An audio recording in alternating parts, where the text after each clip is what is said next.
Everyone, Mark Ferguson with Invest for More. Welcome to another one of my real estate investing videos. I just got back from Iowa, and while I was there, I had to check out the real estate, looked at possible rental properties, flips, and just historic homes as well. And I wasn't there to look at those houses. I was there for a family visit, kind of a vacation as well. But it's hard for me to get away from real estate, so I had to check things out. But while I was there, I kind of started thinking about possibly investing in other states again, flipping in other states, different markets, and I also thought about how other people can do it because I know there's so many people in markets where it's really hard to buy rentals, really hard to flip because of competition and high prices. So I thought I'd go over kind of the steps I would take to invest in another market and maybe some possibilities for others and how you would make it work. So before we get into it, make sure you check out investformore.com. Well over 450 articles on there now. I've got my weekly podcast, got this YouTube channel as well, a forum, the Facebook page is very active. Make sure you check it all out. Just search for Invest for More and you should be able to find all types of information on what I'm doing. So getting into it, I went to Iowa. Many of my wife's family members are from there. We went to visit some cousins, her dad, a bunch of other people. And we took a flight out to Des Moines, ended up driving around to some different small towns, to Cedar Rapids, all around that area, went all the way to Dubuque just to kind of see sights. And it was a fun little trip.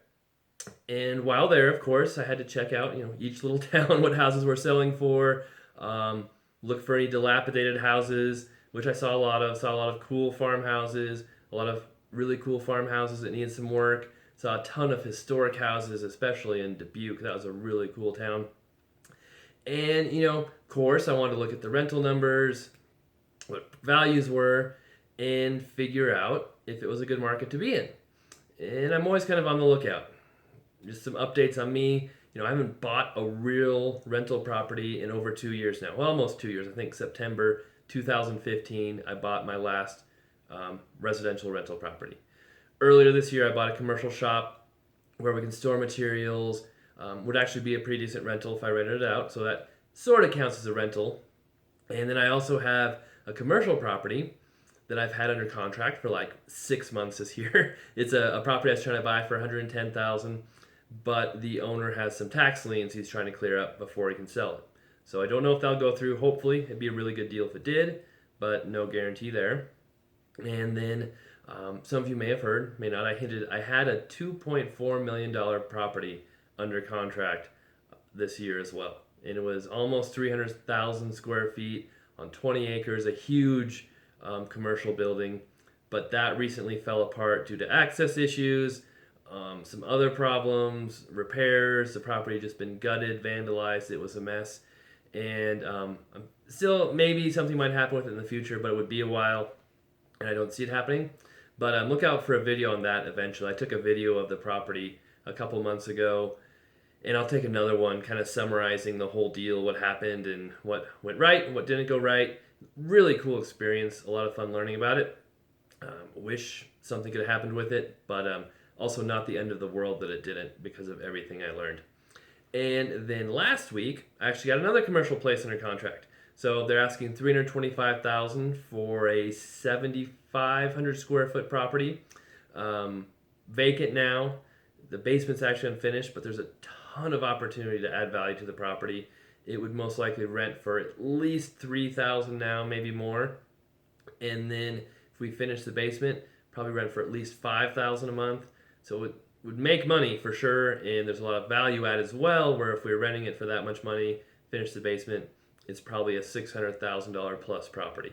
So hopefully I'll have some more rentals coming up soon, whether it's in Colorado or another state.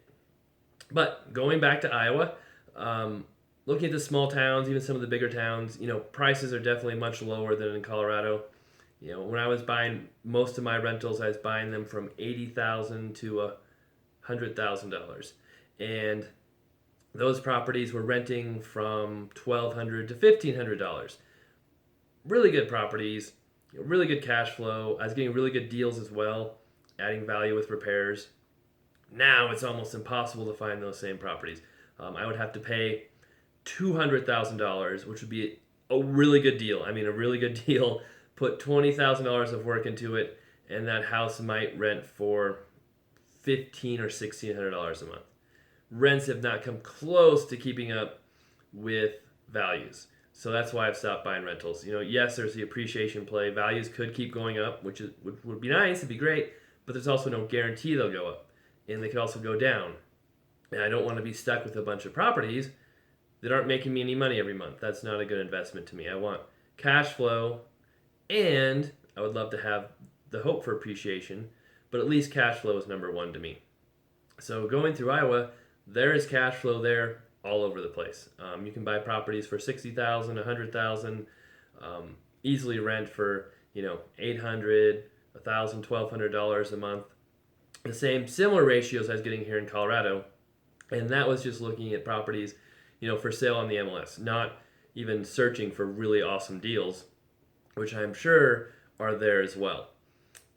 The downside, taxes are a little higher. Colorado has really low taxes, which is so nice. On a $200,000 house, I might pay $1,200 a year in taxes, where you're probably paying, $2,000 to $3,000 a year in taxes in Iowa. So taxes are higher, but still decent opportunity there. I even found houses, $20,000, $30,000, $40,000 that were for sale in the area that I think could have been flipped fairly easily sitting there in the market. There was definite opportunity to be an investor there, and I think that just kind of reminded me for people who may be in California, New York, the Northwest, Colorado. There are so many different places to invest in this country. Just because your area doesn't work doesn't mean somewhere else won't work. You can't find a good deal, good cash flow in other parts of the country. But it's a lot of work. You've got to find an area that you're familiar with, or have someone you trust who's familiar with it, find a good agent, find a good lender, find a good contractor. It is a lot of work.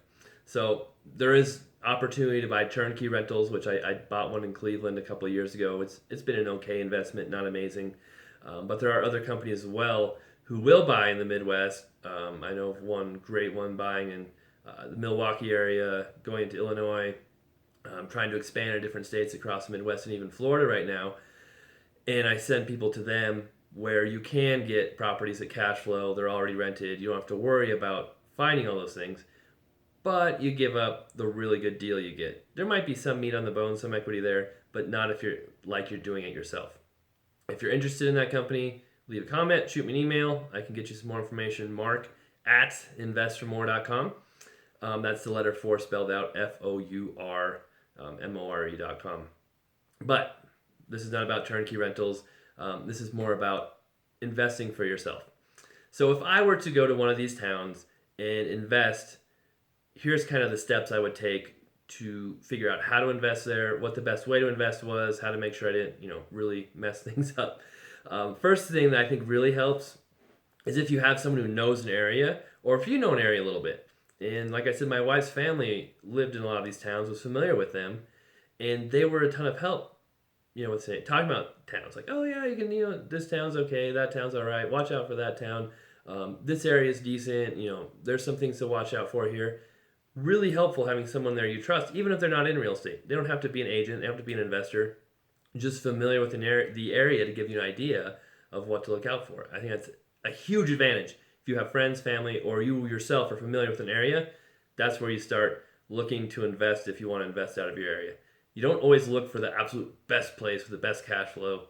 I think you look where you have the most help, the most familiarity. That's more important than having the best numbers.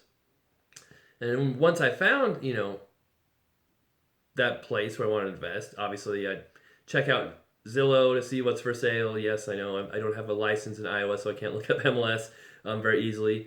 Or investability.com is a really cool website as well that will give you houses for sale. Plus, it will tell you about cash flow, yields, what properties may rent for. Really cool tool to look up different areas across the country. I kind of look at there, then maybe I'd spend a week or two in different areas, just driving, looking around, figuring out neighborhoods, looking at houses. Along the way, hopefully I would find a decent agent or two who could help me, who hopefully understood investing a little bit, but more so was willing to make offers, find good deals for me, and know what values are. That's really important as well, as knowing how much a house is worth, not just cash flow, but making sure you're getting a good deal. If you're buying a house for 80,000, you want to make sure if you put 10 or 20,000 of work into it, it's not going to be worth 90,000. You want it to be worth 130, 140. Make sure there's room to add value to those properties. And then once you get to that point, maybe look for property managers. Again, one really cool thing that's come up lately is a place like Renters Warehouse, where they have property management companies all across the country, kind of a solid system in place where you know what you're getting. I had them on one of my podcasts. Again, you can email me for more information on them. That's pretty cool. There's more contractors popping up that are on a national level. It's tough to really get the same service over and over again with a contractor when they're national, but they can help you find local people, and there's a little bit of accountability when you work with some of those national companies. It might help you get started. Obviously, I think it's better if you can find your own subs, find local contractors. That helps, and that's where knowing an area and having friends or family in that area helps as well. Maybe they can give you some recommendations or at least people to start with to find those contractors. And then, of course, you may need to find a lender. If you haven't bought a lot of properties yet, it's probably not too hard to get financing, find a lender who will lend to you on these properties. But if you've got a few mortgages, more than 4 mortgages in your name, the big banks don't want to lend to you, that's when you may need to find a local bank, portfolio lender. Again, I write a lot about that, I have podcasts on portfolio lenders as well. But then again, the local connection can help you say, hey, who are some local banks around? Who do you think might loan to investors?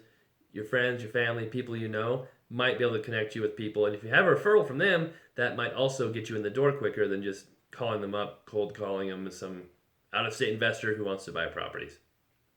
So there are definitely quite a few steps you need to do as far as finding agents, property managers, contractors, lenders, but making a lot of money in real estate is not easy. If you're flipping, if you're buying rentals, if it was easy, everybody would do it. We'd all have all this cash flow coming in and these great deals. It takes work to learn markets, to find those great people to work with.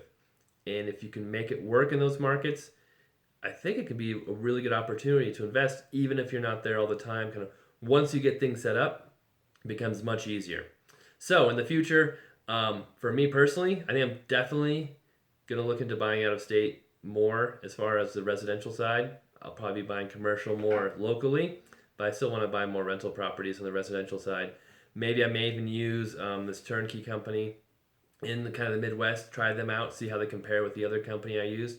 If I do that, of course, I'll keep everyone posted. And maybe I'll go ahead and try and buy a property or two by myself, in these areas, searching for them myself, finding a really good agent, finding a team to help me. So we'll see how it goes. Again, it's fun, it's exciting to kind of see different markets and see there's opportunity there. I know Iowa is not the only place where there's cash flow.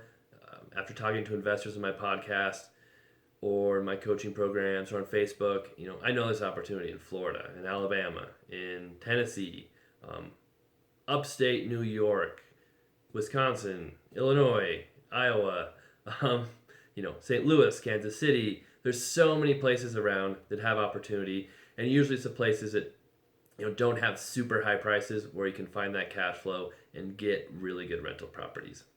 So just because prices are high in your area does not mean it's impossible to invest in rentals. Doesn't mean you got to wait for another housing crash, which may or may not come. It means you just have to expand. Look beyond your backyard, look around, try and find some good deals. And diversifying into different markets isn't always a bad thing either, because if one market drops, maybe your local market tanks or another market tanks. If you have houses spread out a little bit, that can help diversify. Not everything will go down. All right, so that's about all I have for this video. Like I said, you guys are all welcome to email me. I get a lot of comments, a lot of people asking how to contact me. Email is the best way, mark@investformore.com. The blog as well, investformore.com, has a ton of information on everything I'm doing in my properties. And of course, this channel, if you're watching these videos, great. I also have before and after videos on almost all of my flips and a bunch of my rentals that show you how I fix them up as well. So thanks, guys. Oh, and I guess I should mention our little Facebook coaching group we just started to help people find deals is going live soon. So if you're interested in that, also email me. That's all about off market, MLS, wholesalers, auctions, just how to find a deal. That's what that group is focused on, and there's a lot of really awesome investors on there who are doing way more deals than me. So that's kind of exciting. I've learned a ton being in that group myself, just in the few, short 2 weeks or 3 weeks we've had it going, just to kind of get things ramped up. It's an awesome little group. So, all right, guys, thanks for watching. Hope everyone has a great rest of your summer, and maybe we'll have some exciting news about buying properties in other states here before the end of the year is up. All right, take care.